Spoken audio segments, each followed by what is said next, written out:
Hey guys, GasGuzler here and welcome back. So behind me is what's left of my 94 F-150 4.95 speed that I previously got running and then blew up. We tore the body off of it, and today we're going to be tearing into the engine and seeing what I actually did to it, because I looked back at the footage and I never actually locked up this motor. No holes in the oil pan, in the timing cover, nothing. So I really don't know what we did. Could have spun a bearing, but we're going to figure that out today.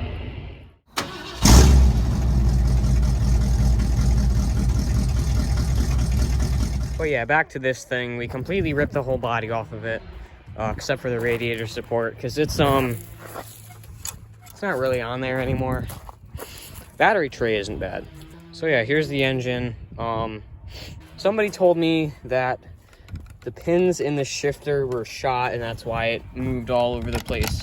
I've never messed with manual transmissions, so I really don't know. But so yeah, today we're just gonna tear this thing apart, I guess, and see what the heck I did.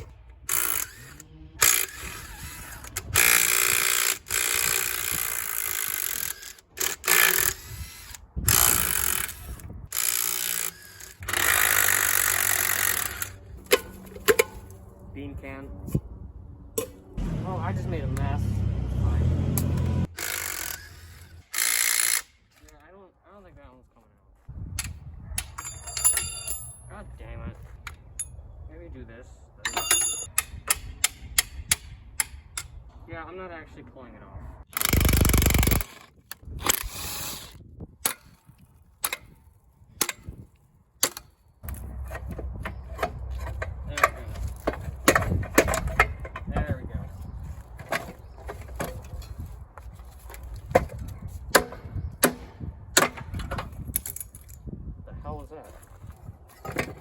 Alright, these I'm actually going to save. Mine are the most crustiest that you'll have. These are actually really good. Mine are the crustiest lines that you will ever see. There we go. Alright, is that everything? I'm wondering what caught on fire. Actually, I know what caught on fire. There are a bunch of leaves and stuff in the intake manifold. And that's exactly where it caught on fire, which is exactly why I vacuumed out the intake on my dent side, because this all caught on fire because of how hot the engine got. So check this out. Take this rubber line off. You can see how rusty this all is. That's what that looked like once upon a time. That's like chrome. I say we try to unbolt the fuel rail because it's going to be in the way. So there's a right way and a wrong way to do something. And this is the completely wrong way, but I really don't care, so. Okay, now these are out of the way. There was still a decent amount of fuel in those. So good thing I didn't go and use the grinder, which I was originally gonna do. Wiring harnesses are fun. I like how all the fuel injectors do like a full 180-degree turn.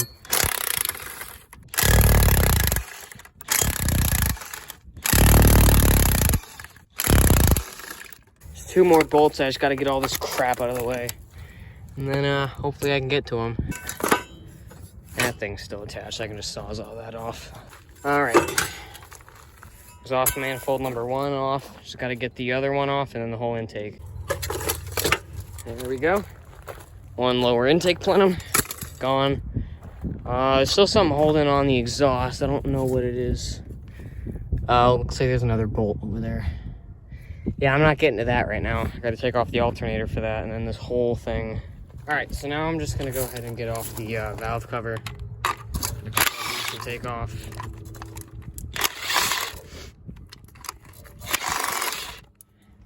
And then this should just come off. There we go. And then it should just be some bolts. And then we're all done.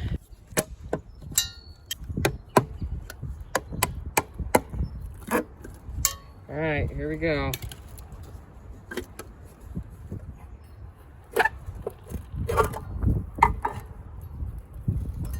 All right, so our gasket is non-existent.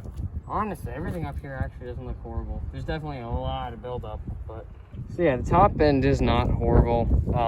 Definitely some buildup, especially right here. Like that's pretty nasty. Not really sure what that's from, but yeah, not horrible. I've definitely seen worse. My dent side was horrible. There we go. That's handled. So basically, I broke the top bolt off the alternator and I didn't know how to get it out. Well, just break the whole ass thing off. Also, this is a factory alternator. It's got this thing right here that holds plugs in, so I would assume that this is factory. It's also broken, so I really don't care. Oops, that's fine. Yeah, I've cut my hand in like 37 different spots. I pushed it over and we can hopefully get to this bolt now and finish taking this mess off so I can get the head off.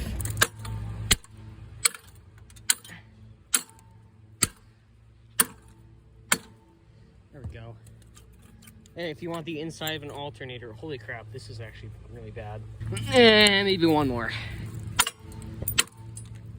There we go. Okay.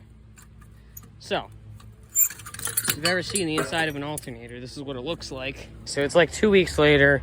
I'm about to take the head bolts out.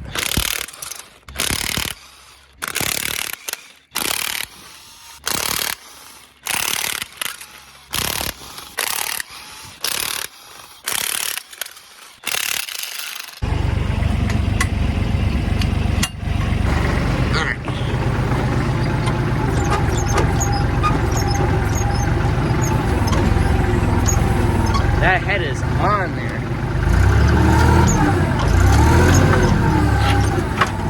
Holy sh**.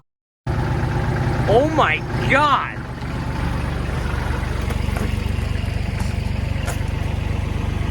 No, we didn't rip the head off. We ripped the whole engine off. What the hell? What? Where are the motor mounts? Oh my god. Where did the bolts go? What? Yeah, no, I don't think the head's coming off though. Oh, I forgot a couple bolts. Oh well. Well, I guess I gotta put the engine back in or so. I don't know. Alright. Here we go again. Hopefully this works.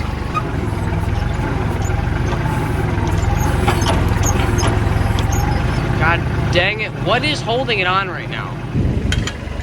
Alright, I'm just gonna floor it and give it a big old yank.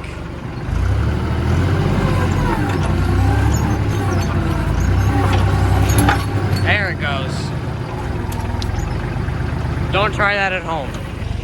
Yeah, oh my god. There are large chunks of metal in the cylinders. I think I probably bent some of the push rods, but... Hey, I got myself a wrecking ball. Oh, don't run over the fire pit. So yeah, here's our engine. Oh. Yeah, that's why I didn't want to leave this thing out in the rain.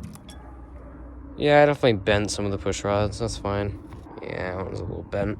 It's whatever. Okay, that one is really bent. I think this is just from me pulling the head off. Oh, wait a minute. Oh, that's the piston. We ate... Hang on a minute. Did the piston crack? Is that what... Oh, we broke a connecting rod? Oh, wait a minute. What? Oh my god. Wait a minute. I could have just pulled that out. There's a little worse damage than I thought. Yeah, I didn't even notice because it's supposed to be these two up, and then these two up. I didn't even notice it. I didn't think about that this one is up here and that one's... Wow. All right. Well, I guess now I, take it off and, wait to get a stand, but I'm definitely going to rip that oil pan off, and, I want every piece of what I did. I think what happened was it broke the connecting rod, which is what that bang was, smashed the piston up into the top of the head. Yeah, because... That's weird seeing spark plugs in the actual cylinder head still. Because I never took them out, so. Okay, so it sat out in the rain for like a day. And it's already It's already destroyed. That's cool. Anyway, guys, that's it for part 1. I'm hoping to get this thing off, unbolt the trans, and put it on an engine stand, and then we can rip apart the bottom end. But I don't have a stand. I don't know when I'm going to be able to borrow my friends, so definitely stay tuned for part 2. I'm also going to rip apart the trans, probably. Just, you know, I've never seen it, so that's it for now. Please like and subscribe if you like my content, and I will catch you guys in the next video.